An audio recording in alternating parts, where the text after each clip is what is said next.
Hello, this video is for people who have Office 365 and Microsoft Outlook and would like to export a copy of all of your email or some of your emails as a backup to a PST file.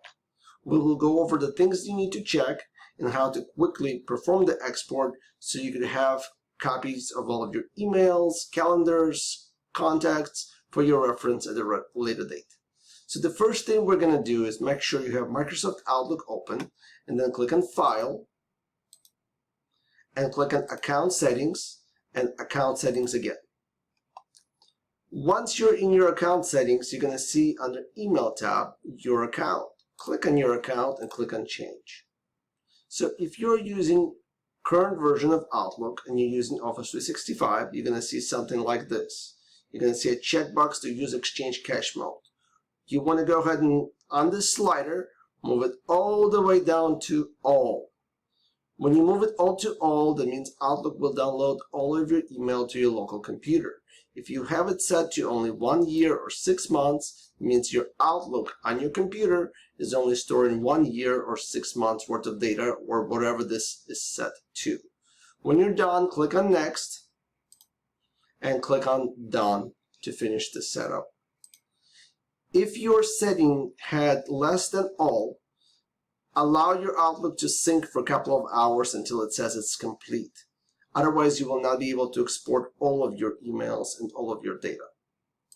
Once everything is synced up, click on File, click on Open and Export, click on Import and Export, and select Export to a File. Click Next. On this screen, choose Outlook Data File and click Next again. Now what you would want to do is scroll all the way up, click at the very top of when you see your email address, and look at the check mark. Make sure this check mark is here that says Include Subfolders. This will export everything under your account and all the subfolders that you have. When you selected your main folder, click on Next again. And now you're selecting where your file is going to be saved. This is important.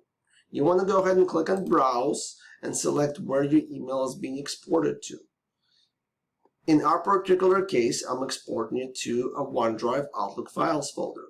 If you wanted to export it to an external USB drive, this is the time where you want to select it. Click OK, and you'll see the path up here. This option is okay. You can leave it as default, replace duplicate with items exported, and click on Finish. Wait until this process is done. When you click on Finish, it's going to start taking quite a long time, depends on the size of your email, to export all of your files. Eventually, this will disappear, and you can use your Outlook again. Quick reminder, while you're doing an export, you will not be able to use Microsoft Outlook.